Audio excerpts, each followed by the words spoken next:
All right, so hold on one second.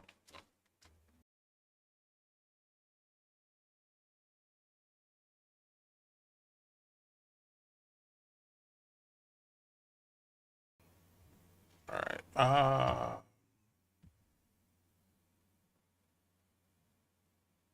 So closing 54.8479.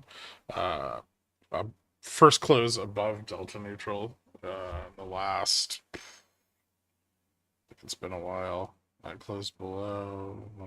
Yeah, delta neutral was higher back then.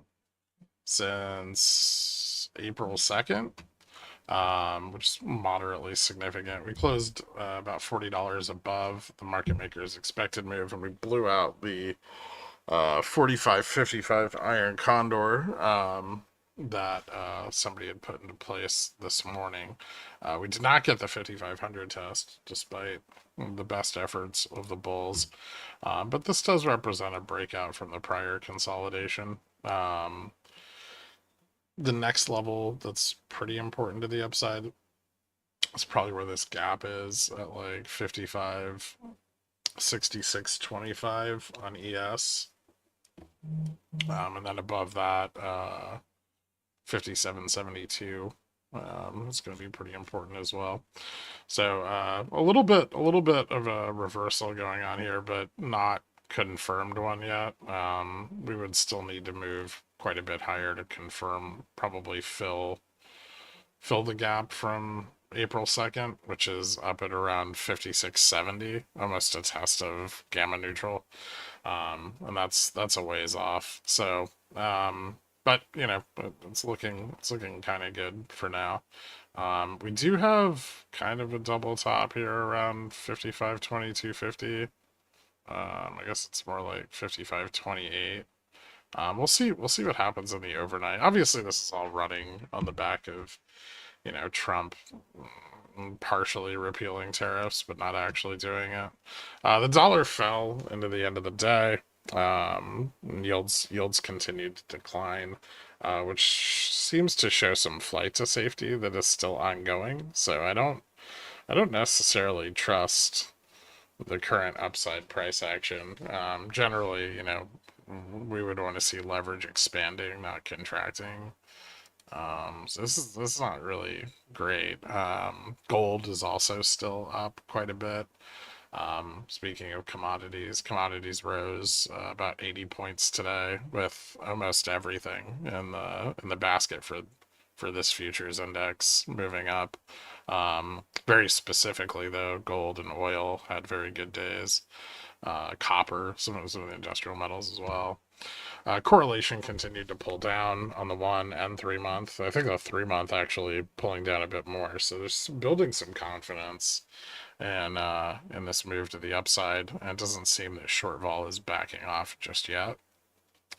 News could turn that all around, but for now, I would say that bulls are pretty confident in what they're doing. And they're pushing into the dispersion trade, likely ahead of tech earnings, which could disappoint. Leverage on the carry fell from yesterday's close at 8.18 down to about 8x. Alongside that decline in leverage, we're seeing the bear steepener pick up, and forward yield on volatility decline. So forward yield on volatility now down to about 8%. But the 10-2 spread moving up, 14 something. Well, the forward curve with the 10-2 spread. Bond volatility fell a little bit yesterday. We'll probably pick back up again. We might start to see, like, if the drive into treasuries continues, we might start to see bond volatility move back up. And if we do, we might see like 3 month correlation start to move back up as well. Skew turned around ever so slightly, but still very low. Some of the lowest levels since like April of 2023. Not a significant reversal there yet, but keep an eye on that. Correlation between VIX and cash VIX. Did that fall or pick up?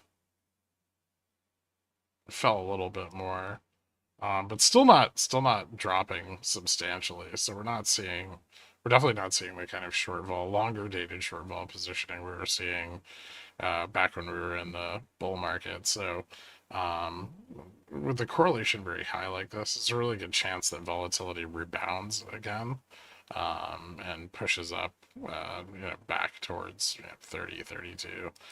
Um, Breath continuing to pick up. Tech still leading the way on the pump. Russell picking up some speed today. Moved up about 200 points, but the Dow still lagging. Um, Fed fund futures, nothing really.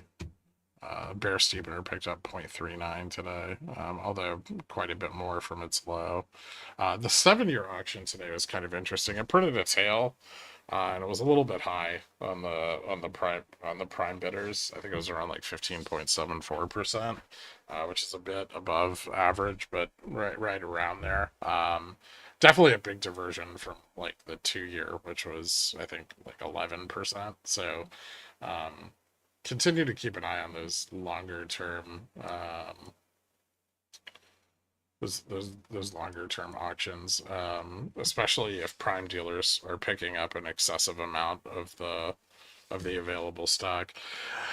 And lastly, out here, today we closed above the EMA 30 after rejecting off of it yesterday. However, we have still failed to fill the gap to the upside on SPX.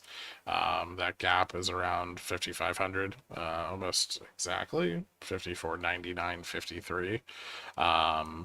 And so, barring negative news in the morning tomorrow or in the overnight session, I would expect the next step will be bulls are going to push for the 50 MA, and probably the is that the August low? August low at 56.96, which is the next significant technical level to the upside from here. So that looks like kind of where we're headed right now. But remember, this can get rugged at any moment. So maybe if you're long, it's not a bad time to have downside hedges. And if you're trying to go short, well, vol's still really high. Anyway, I think that's about it. So thank you guys all so much for tuning in. I will. Do you expect a rug? Not immediately now. Trump's toned down the rhetoric pretty hard on the warnings of probably everybody, including Basant. So I would say that until he starts talking shit again, we'll probably have some stability. Remember that this is still very much a bear rally and it has not flipped. Crossing over delta neutral today is a little bit significant, but it's not the end of the world. We still have to get above gamma neutral. So the market maker is still not supportive. Volatility is, still going to pick up significantly on downside moves. So the environment has not shifted to one in which being bullish is a positive, or without risk. So I would say while I don't expect a rug in the short term, we could obviously get one. I mean, it takes one comment from him to drive that. I think about earlier today, he said he spoke with China. That was no details whatsoever, and the market rallied, almost another like 50 bips.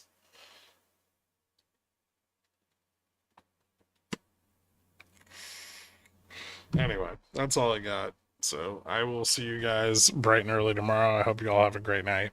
Later.